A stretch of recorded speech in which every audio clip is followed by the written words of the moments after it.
Not Just Boxing are here to announce our proud sponsors, ETS. Yep, Eco Technology Solutions, specialise in the repair of laptops, tablets, mobile phones. They help businesses and consumers in the southeast. So if you use the code FIX with Not Just Boxing, you'll get 25% off. The link is in the description. Go check it out. Thanks, guys. Cheers, guys. Cheers. Hello, everyone. Welcome to another episode of Not Just Boxing. I'm Terry. We're here with Ash. Ash, how's your week been, my man? Yeah, going all right, mate. Yeah, pretty good. Had a little injury on my thumbs again. Yeah, what'd you do? In sparring. So biggest problem being southpaw, trying to throw left hands to the body. A lot of the time you're catching elbows and it's not as clean as it'd like to be.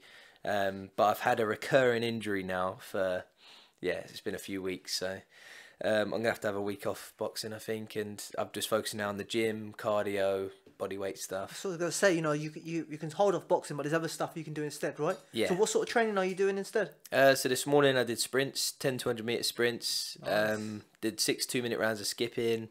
Did a little hit circuit, so just 30 seconds of what we filmed coming out. So mountain climbers into push-ups, into squats, into sit-ups. So just imitating boxing rounds. And then went to the gym this evening straight after work. 2 sessions. Yeah, good man. did a push session, so bench. Or I went on a spin bike first. Nice. And I was doing on the difficulty. I don't know how it is in most gyms. Yeah. But I put it on 7. And then I just do 2-minute sprint, and I managed to do a kilometre in 2 minutes, and then I rest for a minute while cycling. Yeah. And then I go again, and did that for 3 rounds. Nice. Did shoulders, chest. I love the gym. I feel like going to boxing training is so much more taxing on your mental. Yeah, I was going to say, do you reckon it helps you mentally, get into the gym? How do you feel better afterwards? Obviously, I can tell you I feel, but how do you feel after a boxing session? I feel like people that only go to the gym, and this is not disrespecting anyone, it's so easy, it's so simple. You can be lost in your own world, you do it at your own pace, you push yourself. Compared to when you're in a boxing gym, there's standards, it doesn't matter. At the end of the day, if you're tired, the coach don't care, your opponent don't care. So I quite like the gym. It's sort of it's a good place for me to just relax, as weird as it is, having a hard session. Yeah. What about you? What have you been up to? I've been training, a little bit of training this week. I did what are we on today? Wednesday. I did a squat session on Monday. How was that? Leg session, good. I'm slowly getting back up to it. I got 100 kilos, back up to 100 kilos. Jeez. Which is all right. It's all right. A little bit away from where I need to be, but it's still For really how many good. reps?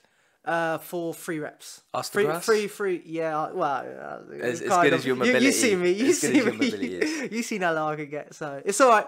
But I'm glad I can get into that high numbers now. Get into where I need to be. So yeah, squatting was good. Yesterday I got a call from my mate saying, "Do you want to do sprints?"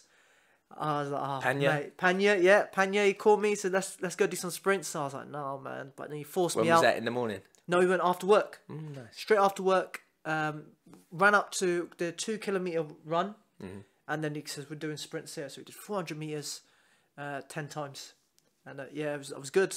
I loved it, really good. Something for you to try next time. Yeah, well, my 200 metre sprints this morning, it was all about, obviously with 200 metres, you give it your all, and then after about the last 30 metres, it's just heart every time. Yeah. I feel like 400 metres, for me, I just try and find a good cruisy pace. It's not an all-out sprint. I even though I go hard, I try and go at a consistent pace for 400 metres. Yeah. Whereas 200, I go all out, and then that last sort of... And how much break do you have in between? What 1 minute. You give? Yeah, that's what we did. 1 minute break in between. Yeah. And you're right. You have to find that consistent pace. But you also got to see. Okay, this time I did 1 minute 20. I need just creep that up just a little bit more next time. Just always push yourself. What was your average pace? I got 1:22 average for each. So 400 meters. What's it in per kilometer? Or is it per mile? Do you know? It says what pace you're running at.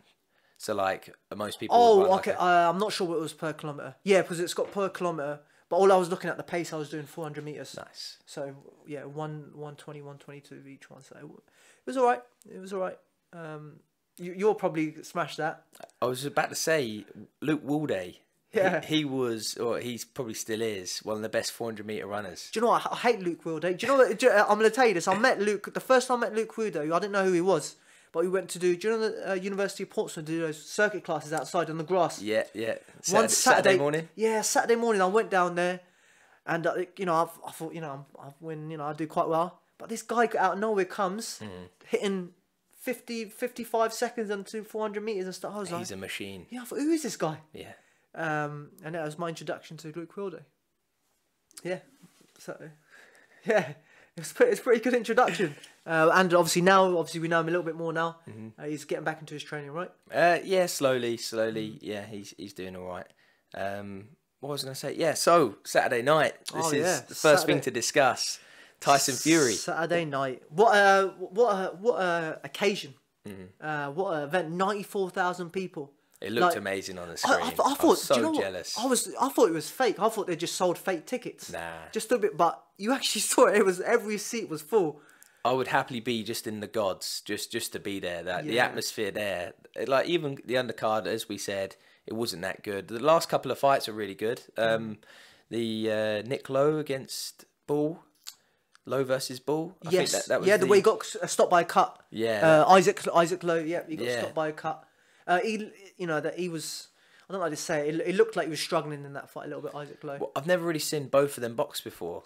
First time I seen Nick Bull. Yeah, first time I seen him fight. But he looked small. He looked strong, stocky. So much power in every shot, and he didn't look off balance as well. Throwing power shots, he looked comfortable. Which against such a bigger guy to do that, fair play. I think Isaac Lowe. I think that's 2 losses he's had in a row now. Okay, is he at the end of his career though? Right, he's getting on. Any 36? No, I don't think he's that old. No, I think he's 31, 32, something. I say that. Look at Golovkin. Yeah. Golovkin's hit 40 now, isn't he? Beast. So it was a good fight. It was a really good fight. And yeah, I don't think there'll be a rematch in it. What did you think of the fight before that? Eco? Oh, with the welterweight British champion. 12 round snooze fest, really. I thought it was It was all right. It was a shame that obviously, like we had said before, that he didn't have the likes of Anthony Yard, Midge Noakes, Dennis McCann. I know obviously for whatever reasons they couldn't be there. But imagine if they were there for that. Like you'd be seeing some good fights, especially those boys should have been on. Anthony Yard, he definitely should have been on. Do you know what? It's so strange. And that fight that you mentioned was the fight after, I think. And then you had the Yard. He's looking to fight again. He's looking to fight one more time before he has his world title shot. This was a perfect opportunity for him to get his name out. Why didn't Tunde, his manager, or Yard say I want to box on that card? Because I listened to a Frank Warren interview. They said that they didn't want it on that night. But also, I think as well, now he's stepped up, and obviously he's gone to the world level. He's gone to the British level, back down a bit with Lyndon. Yeah. It would be hard to match him now because there's only really probably 5 or 6 guys that he could fight. He can't go back to fighting bin men and bouncers, you know. I'd love to see him fight Buatsi. Yeah, but again, the way their paths are, I think it would be good to do it when they got world it's title. right. Yeah, like maybe when they got world Josh title. Buatsi's going to be world champion, 100%. Yeah, beast. I remember my mate Greg Breede, he boxed him up at GB, and he says he punch. He's obviously a light heavy, so he punches just as hard as a cruiserweight. Wow. So that's 10 kilos difference between that. He punches just as hard as. And it's textbook boxing, and the way he's adapted to the pros in America, the way he shoots his jab, there's all the little things that he's picked up with his coach. Who's his new coach? Virgil. Virgil Hunter. That's it. He's done wonders with Josh because obviously Josh Buatsi was one of the best light heavyweights in the world as an amateur. Yeah. And he won bronze at the Olympics, didn't he? Yeah. And then him going into the pros again, you don't know how amateurs are going to go into it, but Virgil Hunter is again one of the best coaches in the world, really. When you see what he's doing with Josh, but Josh, I think Josh needs that test now. Yeah. I think he's been guided well. He's had a little bit of start-stop career. He's had a good progression. Yeah, but this fight, next one against Spider Richards, Craig Richards. Craig Richards is no joke. He went 12 rounds with. There's your test. Yep, this is his test. Who's Canelo fighting next? Bivol. Spider went 12 rounds with Bivol, and it was a close fight. So this will be a really good test for Buatsi, and it really sees where he is in his level. So I'm looking forward to seeing what he gets out of it. And back to the undercard then of Fury. What do you think of Tommy Fury? Snooze fest again, mate. He looked gassed. He looked tired. He looked like. Do you reckon he looked tired? Yeah, he didn't look. I think he ran out of ideas. Very one-dimensional. Yeah. The same few shots, and he smothered his own work as well. Obviously, look, at the end, Tommy Fury's a way better boxer than I am. This is me just being a real critic here. Yeah. But when you look at his brother Tyson, what he's done, they're worlds apart. You understand why he's looking for Jake Paul for the money. Yeah, I think he wants that exit fight, that one big one maybe. But if he beats Jake Paul, then he can go wherever he wants, can't he? Well, not for a world title. Yeah, I don't know if he's ready for that world title. I think he's not even. He can't even. He would lose to English level. Be interesting to see how he gets stepped up now. Or British level. Yeah, he faced someone. He got 10-2 or something like that. And again, as you said, like a bus driver, maybe something like that. So yeah, I mean, it needs to be stepped up now. I think that last guy was a car salesman. Was he a car salesman? Did he sell you a car? No, you sold him a Mercedes, and he sorted him out, offered him out in the driveway. It's madness. It's a bit like who was it that boxed on the Amir Khan card? They got the first round knockout. Fraser Clark. Oh my God, that guy looked huge, mate. But yeah, he got interviewed. He was like, "Oh, I was trying to get tickets yesterday, and I got a call, and they were like, 'Do you want to fight?' And he's like, 'What? Yeah, okay.'"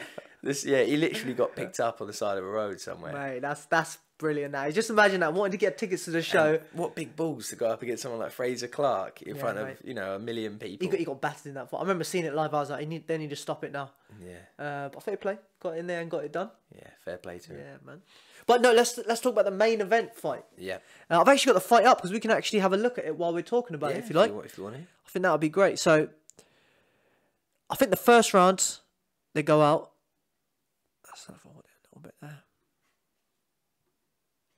There we go. It was really interesting first round. I don't know if you found the first round really interesting. Come out southpaw. Because Dillian Whyte come out southpaw, and Tyson Fury, obviously in his orthodox stance. Obviously, before this, I changed my mind last minute from Fury late KO to Whyte. Yeah. And going into this fight, obviously cheering on the underdog, knowing that what Fury's capable of. I was impressed with. Everyone thought Whyte looked terrible. Like, to the average eye, he didn't look good or whatever. I had a lot of friends say quite bad stuff about him. Like, how's he even a boxer? And it's like the class I think he showed, the dirty tactics, the body shots early. He was getting his own way with quite a few little things. So if he had kept going to the later rounds, it would have been good to see. It was interesting. Do you reckon Tyson Fury, when he was playing games in the lead up with him, like they only had a week of lead up during the press conference where he started tickling him? Do you reckon that sort of softened him? Softened Whyte? I don't know. Because this isn't the Whyte that we're used to, right? I mean, that first round he come out orthodox. But then again, the second round we're watching now, seeing Whyte come out of these wild swings against someone that's not Tyson Fury, he's going to get a lot more success. Yeah. Against anyone else that's not 6'9", that's standing there, doesn't have the head movement. Look how nice right now Fury, the little feint, stepping out of range. Whyte can't get a hold of him. What Fury does really well is see when Whyte gets close. Look how he grabs him. He grabs him so he can't lead any more attacks, and he's strong on the inside as well, Tyson. And Whyte actually showed quite a good guard. Whenever he saw anything coming, he did just lift his hands up, which obviously against Tyson Fury, you've got to do it. Like, you can't take clean punches off of him, otherwise. Well, what we've seen with him recently, he's been a different animal recently. So, yeah, second round, I think he come out southpaw first, didn't he? So they changed again. Tyson come out southpaw, and then Dillian Whyte went orthodox, and then Tyson Fury changed again. But look at that movement. How he's got him on the ropes, and he's moved slipping punches Tyson. I just think his head movement and every time Whyte walked him down, he walks him onto the hook, comes off to the side, walks him onto either a hook or a jab every time. Just there. Perfect. And then he slips that big overhand rear hand from him. Sees it coming a mile off. So Fury obviously having his own way in this fight at the moment. He's getting roughed up now. So see where he's sticking his elbow in his face. Yeah. And then Tyson Fury's having a little go, I'll stop doing that. I think Dillian Whyte had the right idea. Go to the body, but he didn't do it enough. He didn't go. Yeah, he didn't do it enough. He was headhunting more than he went to the body, which I was surprised. Seemed like a very reserved Dillian Whyte. He should have gone out there more. But when you're being outboxed, you know how it is. Like, against, if someone's having the better of you, you don't have the confidence to put it on them. Yeah. Especially when you are swinging and missing, you're wasting a lot of energy, and you don't really you don't want to put it on him anymore because you're like, oh, I'm just going to miss again. Like your mentality. Yeah. Like Tyson Fury is very good at breaking guys down mentally. Yeah. And you can see it with Dillian Whyte. Look at Whyte against AJ. You know, he had an absolute war. He had a lot of success against AJ. Rocked him with a hook. With this here, Fury's just one step ahead every time. So it's just a class, isn't it? Really. Yeah. In the 4th round, he's now they come out. They're both in their normal stance, orthodox. Oh, that's a great jab by Dillian Whyte. See Tyson Fury, he hits some moves, gets him in and out of range. And he times him very well. Yeah. Did you see where they chuck the little feints, the little hand movements, just keeps him away. I know, he just leaves his hand out there, so he can't get anywhere near him, so he has that range. Yeah, slipping and moving. Movement. End of the 4th round.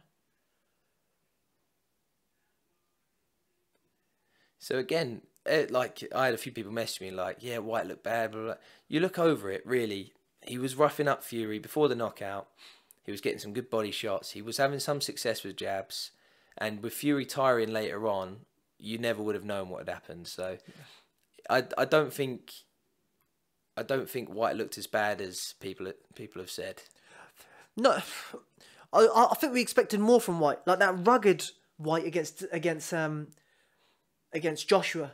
That rugged against Povetkin when he come back into... Yeah. And Chisora, the first one. But it keeps leading back to just the class of Fury. Yeah, Fury figured him out. He figured him out.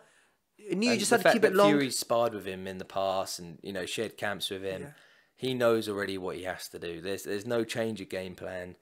And it was nice to see Fury actually being a bit more aggressive, because if you saw the old Fury, the one that beat Klitschko, he would have been a lot more reserved, a bit more maybe looking in the crowd, like taunting him, you know. He probably would have gone the distance with him, just boxing his head off. This was under this new Emmanuel Stewart's nephew. You can see the power in his shots. You can just see the power in him. He's changed his style, and he is new coach. So yeah, as you can see anyway, it's round 5. Fury's not really throwing any convincing uppercuts. He's thrown a few little digs. Hasn't landed anything clean. Yeah. But he's got his range now. He's just boxing, like, just hitting and moving. Can't get near him now, Dillian Whyte.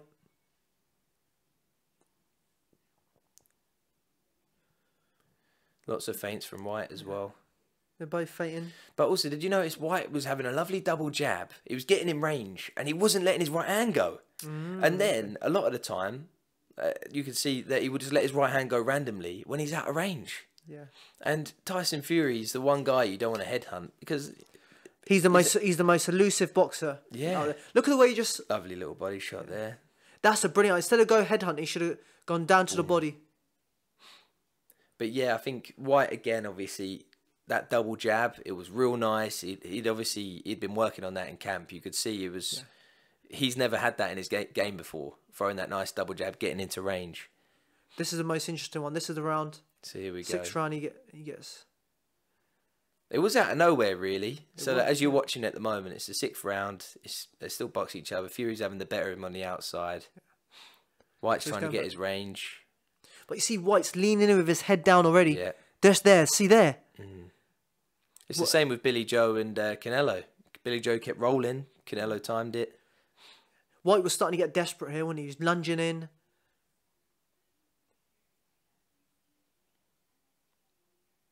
Sticking his elbow in his face. Look at that. Yeah. And look, even then, taking these body shots off of Whyte, Fury just doesn't even shrug it. He looks fine, doesn't he? His game face. Being roughed up. Still outboxing him. There he goes. There's the uppercut. What a shot. The first real uppercut he landed in the whole fight. Yeah. The first one that he actually threw with a bit of conviction. How game is Dillian Whyte though? Yeah. Look how he come up. Fair play. Do you reckon? So afterwards, he's now saying that he pushed him down, and he banged his head against the canvas. He did push him after. Yeah, he did. But do you reckon that was illegal? Do you reckon that was something? It is illegal, but at the end of the day, even if he didn't push him, Fury would have landed a punch after that. Yeah. And it would have been an even worse knockout of Whyte probably being on the floor, having an oxygen mask being put on him and that. Yeah. That uppercut again. Look, is that the third time he's been knocked out by an uppercut? Yeah, first against Anthony Joshua, and then Povetkin with the front leading hand uppercut, and Tyson Fury. You see the way Tyson Fury leans back, puts his weight on the back foot, and drives up. One thing you see from that shot is that Dillian Whyte is just a standing tight. He didn't move his head enough. He was just there just to be taken. Yeah, there's so much power in that uppercut. Yeah, that puts anyone to sleep. That. Yeah, I think that's where he lacks as an amateur background. Where during the amateurs we're taught to move our head, move our head naturally. Especially because of the kickboxing background's a lot more on the footwork. Yeah. Which he's used to. So as you saw him fresh in the first few rounds, he was light on his feet. But as a heavyweight, he's not going to be bouncing on his toes after round 5, is he? He never does. Yeah. So yeah, it's a big flaw in his game. Again, it just shows the class of Fury. I think what fight he's the best heavyweight currently. Best heavyweight there's been since Klitschko, obviously. Yeah. What's next? Retirement? Probably not. Bluff. Yeah, I think they're talking about after the fight. Did you see where Francis Ngannou come in the ring? Yeah. That was funny. Did you see the video? You said to Francis, have you got a big Corey? He's like, what? You got a big Corey? Francis didn't understand a word he was saying. Yeah. so that was hilarious. Francis, do you know what? They're talking about in a boxing ring with MMA gloves. That's not going to go past 3 rounds, is it? Yeah, that'll be interesting. It'll be interesting. It's whoever lands first, isn't it? Yeah. They're both big punchers now, aren't they? I don't think Fury would do it with MMA gloves. That's what they've said. That's what they've talked about. I guess he always talks about he'll do a bare knuckle in the street and he'll fight any man anywhere. So fair. If he takes Francis Ngannou with MMA gloves, fair play. That'd be interesting. And just imagine how much money that fight would generate. It'd be like another Floyd Mayweather, Conor McGregor sort of. It's such a shame. This time last year, everyone was talking about AJ Fury being signed. This time last year. Yeah, it was. Yeah, that was going to be the biggest fight in British boxing history. Probably in boxing history. Probably not. Do you reckon? Not in terms of financially. Do you reckon? But probably not bigger than Conor McGregor and Floyd Mayweather, potentially. But still, it's definitely the big. Because they would have gone to Saudi Arabia, they would have got 100 million whatever each. Yeah, and now obviously it's nothing. Fury's moving on to MMA guys. Yeah. AJ's obviously got a rematch with Usyk that's going to be a bit shaky. So, say for example, Anthony Joshua wins his fight against Usyk. Do you reckon Tyson Fury will take up that fight against Anthony Joshua? He's got to. He wants his legacy. Yeah. He changed. Tyson Fury changes his mind every day. He'll say to you one day, "Oh, I want to leave a legacy. I'm the best person ever." And the next day he says, "I don't care about belts. I don't care about legacy." He's very up and down, isn't he? Yeah, it's just his personality. But I do think when the money's put in front of him and to have that fight, he would want AJ, and also he would back himself against AJ. Yeah. I don't see why not, because I think he needs that victory to secure his legacy. People saying he's the greatest of his generation. You can't consider yourself the greatest of his generation until you beat the other people in the weight category. Obviously, he's beating Whyte now, and he's in his prime. He's had his big comeback. He's finally had his trilogy of Wilder. He's shown his class against Dillian Whyte. Yeah. Dillian Whyte was in the shape of his life there. He's had some good camps. Yeah. Dillian Whyte is a great fighter, and he made him look. Do you reckon Dillian Whyte not attending any of the initial press conference, any of these sort of events? Do you reckon that played a part in him not performing to the ability that I think he could have? Not really. I just think it's Fury's raw ability, his boxing IQ, his ring IQ. He's just leagues ahead. It just shows the class. You know full well if you've got someone that's a way better boxer than someone else.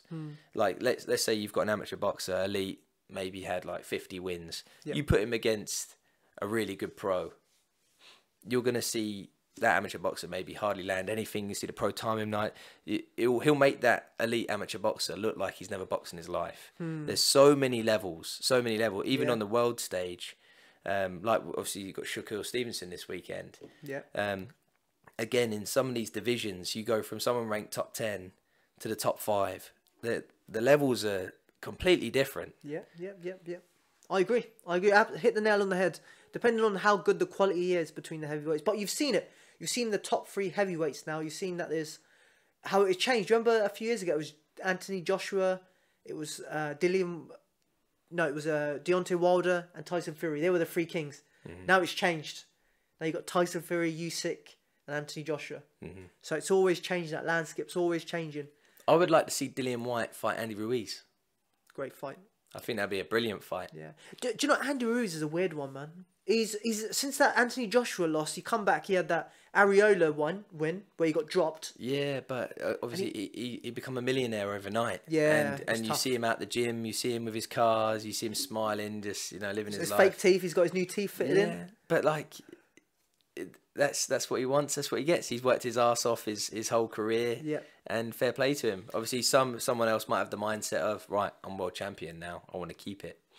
He had the mindset of putting more pounds on in his 240-pound body weight. Do you remember they photoshopped like six pack on him? I looked at it, I was like, mate, he looks in shape. And then when I saw him, on the way, I was like, mate, this guy's been eating burritos too many, man. He's probably had it from Amigos. Probably stopped at Amigos, isn't he? Hey guys, don't forget to check out our local sponsors, Amigos Portsmouth. They're open noon till 10 p.m, delivering some of the most favourite Mexican feasts that are available. So if you hit this link here and use the code NJB, you'll get 20% off. Cheers. Cheers. Quality. So this weekend, boxing. Oh mate, how much great boxing have we got to look forward to this weekend? How great has boxing been in April? Yeah, it's been brilliant. Yeah, you still got Canelo coming up. Mason, but you've got the biggest fight right in front of us, I'm seeing it now. The biggest fight in women's boxing history. Yep. Katie Taylor, Amanda Serrano. Yep. So Katie Taylor, 20 wins, 6 KOs, 0 losses and 0 draws. Amanda Serrano, 42 wins, 30 KOs, 1 loss and 1 draw. So it is a really pick and fight. Obviously, Katie Taylor, the undefeated champion, but Amanda Serrano, the multi-weight world champion. So it is really at the elite level of female boxing, and you can tell the amount of interest that has gone into this fight. This is the best thing Jake Paul's ever done for boxing. Yeah. I'm not even saying it's a joke. Like, hats off to him, Jake Paul, to put this event on. Yeah, amazing. Women deserve the recognition. They deserve the paydays. They're just as exciting. And this, I'm sitting on the fence. This is a pure 50-50 fight. Yeah. I have no idea how it's going to go. I'm just excited to watch it. Yeah. And I think everyone watching, you're going to have hopefully a fair few million watching, and they're just going to appreciate the best women in the business. How much has women boxing grown since 2012? Just touching upon that, since the first time the Olympics was shown, since Katie Taylor, we've seen so much money going to women's boxing, so much publicity going to it now. Eddie as well. Hearn's been to thank, really. Yeah, he's been a major force. Him and Sky Sports. Yeah, he's pioneered Katie Taylor as co-main event in so many big shows. I think we're giving Eddie Hearn a bit too much credit. It was Sky Sports who wanted more females to come through. He was obviously the front face of that to say that. Sky and obviously Sports, Eddie Hearn. Yeah, that's true. Well, his dad's now, isn't he? Yeah. But he's she's excelled, isn't she? Absolutely brilliant all the way through. And then the other amateurs, unfortunately, who was one of your favourite female boxers over for Frank Warren, who won double Olympic? Oh, Nicola Adams. Yeah. You're a big fan of hers, aren't you? Yeah, she's brilliant. Yeah. She's brilliant. Unfortunately, she had to retire. She didn't win a world title, did she? She had a really tough life in boxing. As good as she was, she had every obstacle thrown at her, and she was still great. In the pros or in the amateurs? Both. Oh, really? Both, yeah, everything. Frank Warren with her, I don't know, she got mismatched, she had problems with weight. She didn't have the support and the team like these people have now, which I'm guessing they've probably learnt a lot. She was like the blueprint on how not to do women's boxing. And now we've had more talent come through. They know full well they're not taking those risks. They're not going to go down that route. Yeah. And they are worth more. Do you know what? That's a really good point, because you see Frank Warren, I don't think there's any female boxers in his stable. If you can tell, I don't think. The only one I can think of is Nicola Adams, and obviously she's retired. Yeah, I can't name any. Yeah, Top Rank have got a few. Yeah. Obviously, Matchroom have got a few. Jake Paul's got 1 or 2 now. Well, I think the biggest thing, we've got to give credit to boxer Ben. He's signed. He's signed so many women. Yeah, he signed those 2. He won the one. He won the Olympic gold. One he won the bronze or silver. Yeah, he's the Army got. girl, yeah, so he's got Caris Artingstall, her girlfriend. There were 2 Olympians that both. Oh, okay. Both medalled. Yeah. You've got obviously Ebony that we've spoke about a few times. Ebony Jones, yeah. He's got, I can't name top of my head. He's got probably about 8 solid females, which obviously let's fast forward 5 years from now, he's going to have quite a few world champions on Sky Sports. Yeah. Which hopefully will be main event, just like these girls. Yeah. Build the future stars of the future. So you reckon this is a 50-50 fight? I think I'm pretty same. It's very difficult. They're both amazing fighters, both at their prime. Amanda Serrano, she's obviously been through a lot more fights. But Katie Taylor's had a lot more amateur fights.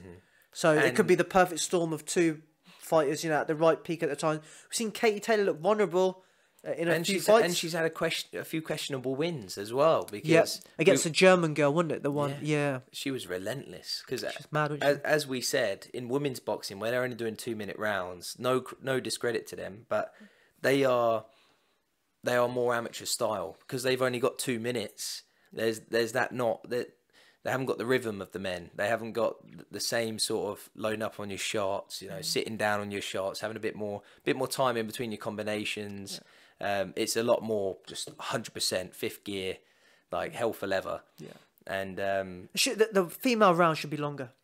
Yeah, I think so. There should be, as I think we discussed, there should be 3 10 rounds, 3-minute 10 rounds, or it should be 3-minute 12 rounds.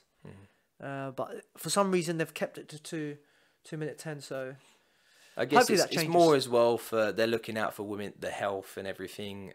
Obviously, if you are boxing for a less amount of time, you're probably less prone to injury. Yeah, but in the amateurs they do 3-minute 3 rounds. So they're doing 12 frees. Doing 12 frees, yes, it's different, isn't it? It's interesting. And you'd probably see a lot more knockouts with the fatigue, which again, do you really want to be seeing this? But that's boxing, right? Then why?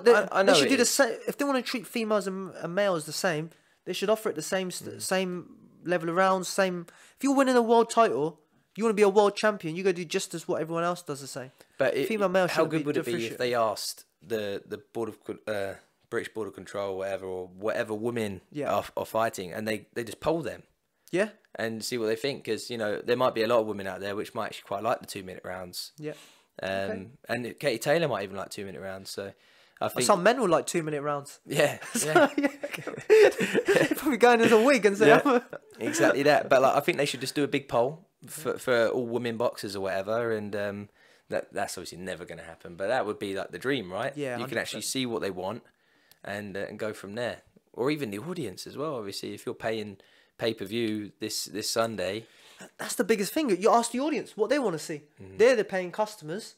The female fighters would have to obviously ultimately do what the people who are paying the money do. So I think you'd women's boxing would benefit from it in the sense of you'd probably see a bit more class as well in their boxing. It won't be relentless straight punches. You will start seeing just all the little pro tricks that I can't even name them, but it's so classy. Obviously, you can see the standard in the pros, and they're not there yet just because of that. It might be, we're criticising it. It may be something that happens in 5-10 years' time, or maybe sooner. Just while the female game's still developing. But it's something certainly I would like to see. I think it should be treated fairly, and they should be given their opportunities. And then you got the undercard. Yeah, what a fight on the undercard! I only saw this the other day. I totally forgot about it, but Jesse Vargas against Liam Smith on the undercard. Yeah, both 3 losses. Both their records are pretty much exactly the same. Yeah, Jesse Vargas 29 wins, 11 KOs, 3 losses, 2 draws. Liam Smith 30 wins, 17 KOs, 3 losses and 1 draw. So as you said, pretty much the same. I think Liam Smith's had the better opponents. If you were to look at the resume, Liam Williams, he's fought. Who did he fight in his last fight? And Fowler. Anthony Fowler. Yeah. Up and coming fighter. I do think Liam Smith probably had the better record. Jesse Vargas going into it though is probably going to be the favourite. Do you reckon? He's a home fighter. Yeah, he's a home fighter, so I can see why he'll go in as favourite. It's his hometown, home country. So yeah, it'd be a good fight. But I'll never write Liam Smith off. What a fighter! I've seen him. He's a proper fighter as well. I've seen him in the gym. He's got a chin. Yeah, I see him in the gym. He's like non-stop training. Gas tank. Yeah, he's quite a small guy as well, actually. Really? But he's small? Like 5'9", 5'10". I guess that's small for But he's what weight is he? Middleweight. Is he middleweight now? Super middle, maybe. I don't know middle. What Whyte's this. Can you see what weight they're going to be fighting at? Nah, it doesn't say. But it must be light middle. Because he was a welterweight. and he was there as well. So it'd be light middleweight or middleweight, one of the two weights. Well, and you think he's small, do you? When I saw him, yeah, when I did see him, he wasn't too much taller than me. So yeah. But and then Shakur Stevenson, one of the biggest names in America, really. Yeah, one of your favourite fighters, right? Well, just because he's southpaw, I think he's got a lovely jab. He works the body nice. He's so sharp. Yeah. So young as well. So young. How old is he? He's born in 97. So what does that make him? 24. Is he 24? Wow. Yeah. Yeah, world champion. Yeah, but his last fight against Jaron Ennis, there he has it all. He did everything in the book. Working the body nice. His 1-2 hook. He'd always step back, land him on a hook. I think the little timing, those little things, like his defense with his head movement. It was Jamel Herring. Jamel Herring, sorry. Oh, you're thinking of I was thinking of Boots Ennis. Yeah, I was thinking, Jamel Herring. He's ex-Marine, right? He's ex-Marine. Ex-Marine, yeah. Cut up as anything, isn't he? Yeah, shredded. How old is he? Was he 30, I want to say 37? He's quite old, isn't he? 36. 36, yeah. But that was a great fight. Yeah. Been knocked out twice. Yep. He was knocked out twice. I'm not sure who he fought. Knockouts. Loss. Was it a KO? Yeah, it was a TKO. Loss against Shakur Stevenson. And then quite early in his career against Dennis Shafalon. Shafalon? Yeah. So you also saw as well at the Fury fight, they finally finalised Joseph Parker against Joe Joyce. They had them standing against each other. Battle of the Joes. Joe Parker, Joe Joyce. Joe Joyce looked so much bigger. He looked huge in front of him.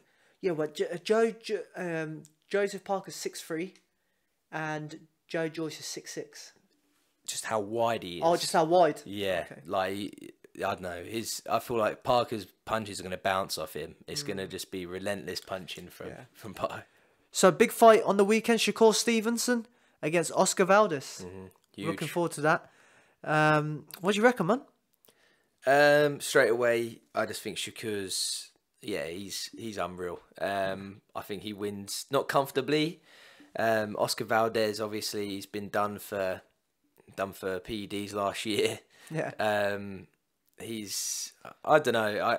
He's a good fighter. He's had some good knockouts. He's gone the distance. He can do it all. But I do think Shakur's got the IQ to. His IQ's elite, isn't it? I remember when he was 19 years old, went to the Olympics, won a silver medal. That takes some talent, and now he's a 2-time world champion. Yeah. Am I right? 2-time. Just his range control, everything he does, he controls the fight. Yeah, so skilled. He's only 24. Do you reckon he reaches that level of Mayweather? That's what they were saying against Jamel Herring. That's what they actually said in the commentary. Yeah. They were saying it's like Mayweather-esque, how he was beating him so easily. Yeah. He's got great people in his camp as well. Terence Crawford. Yeah, he can do it all. He can do it all. Every punch in the book he can throw beautifully. Interesting. How about Oscar Valdez? Do you reckon he's got a chance in this fight? Yeah. I think he's definitely got a chance. What's he? 30-0, 23 knockouts. Mexican, tough, durable. Yeah, mate. I still remember that war. Sorry to interrupt. I remember that war that he had against Scott Quigg. Scott Quigg's face was something different when he came out. He's like a different man. Yeah. And Scott Quigg broke his jaw. Oscar Valdez, mate, took him a long time to return from that Oscar Valdez. But yeah, mate, I think they're both great fighters. But I think Shakur Stevenson is a young, fresher fighter. Oscar Valdez is obviously training with Canelo's team now. Yeah, Eddie Reynoso. Reynoso. He's been there for a few years. Been there for a few years, and obviously he got in trouble recently about his... PEDs. They've had a problem in their camp in the past. Canelo's been popped. Oscar Valdez has been popped. I think maybe someone else in there has... it's not good, is it? It's not good for the sport. The fact he even fought after being done for drugs. He literally fought, straight after for that. If you kill someone in the ring and you've taken enhancing drugs, like, you should go to prison for a very long time. I think there should be no cheating in the sport. I hate just how's he even fighting right now? You know, and he was popped. Like, it was black and white what he had done, what he had taken. There was no Mexican meat. There was none of this rubbish. But he's managed to get out of it somehow. And yeah, it's going to be on his record forever. If he beats Shakur Stevenson, guess what? Everyone's going to be commenting bloody needle marks and that on his Instagram anyway. You know, true. Like once you cheat, that's your credibility gone as a fighter forever. That's your legacy gone. Yeah. If Oscar Valdez becomes world champion and reigns, you know, I say that Canelo's been popped and everyone loves him pound for pound. We do. Yeah, he's come back and but it's still on his record. It's still known about him. Anyone wants to talk about Canelo when he's in 50 years' time, you're going to talk about him being popped for PEDs. Yeah, it's funny. You got to wonder: do they actually just take it still, and is it just that they're very good at hiding it? You heard about Mike Tyson talking about how he hid it, like he used someone else's. Yeah, he had a fake penis. Yeah. He had a fake dick because I read that out of the book that you gave me. Yeah, it's crazy. Because they'd have to watch you actually take a pee. Yeah. Yeah, so they actually have to watch you. Yeah. But these big stars have got big money and stuff. I don't know. I like to think that none of them takes it, but we don't know. But more on the positive note, they're both going in there, both 100%. Excuse me. And I'm looking forward to it. Who do you reckon? What do you reckon? Shakur, points. Yeah? Yeah, I think he wins. Unanimous decision. I think he wins convincingly. I think Valdez will show heart. He'll probably have some little spells of brilliance. And yeah, I think Shakur wins comfortably. What about you? I think Shakur stops him. Okay. 9 to 12 rounds, I think he stops him. I think Oscar Valdez has been in a lot of wars. 30 wins. You know, a lot of those. His style is a never been stopped, though. It's never been stopped, but we're talking about a prime, young 24-year-old Shakur Stevenson who hasn't had much damage. He just seems to be getting better and better all the time. So I think he stops him, and he's a home fighter. So no, he's not. He's a away fighter. So I still think he's gonna come out on top of this. He's a taller fighter, 5'7" against 5'5", longer reach. He's got everything going for him in this fight. So, also, I will be cheering on for Katie Taylor. I know I said I'm on the fence earlier. Oh yeah, but obviously she's obviously she's not British, but she's a good ass. She's close Irish. Enough. Yeah. She's I've been Ireland. I like Ireland. Yeah, great people. You know. Yeah, great people. So, Puerto Rico people are great too. Yeah. We met a few in America, right? Yeah. But obviously, they're close to home. So and I've grown up watching, Katie Taylor really. Same. Yeah, let's be honest. We've grown really fond of her. She's been on our screen quite a lot, and she's a home fighter to us. So I'm going to be going Katie Taylor points. Yeah. It's a shame that both the fights are on the same night. Literally, in America, they'll be practically the same time as well. Well, I'm not going to stay up to watch it. I'm actually going to put a meme up this weekend. There's a funny one. Yeah, just when you get up at 4 a.m. for a fight or whatever. It's crazy how I used to stay up all night just to watch it. Yeah, and then fights. Depending on training, I would just end up setting an alarm like half an hour before. Yeah. But then it kills you for when you got to work all week and you still got to train and do everything like. You're an older man now, aren't you? I'm old, yeah. I need you can't my do sleep. that sort of stuff. I need my sleep. You leave that to young people like us, mate. You do. If there's a big fight on, I'll definitely watch it. Yeah. But for this, I'm not gonna get up at 4 a.m. Yeah, fair play, mate. Fair play. But yeah, great week of boxing. Look forward to, and look forward to catching up on the next one. Yeah, nice. Cheers, guys. Thank you very much, guys. Look forward to the next one. Cheers.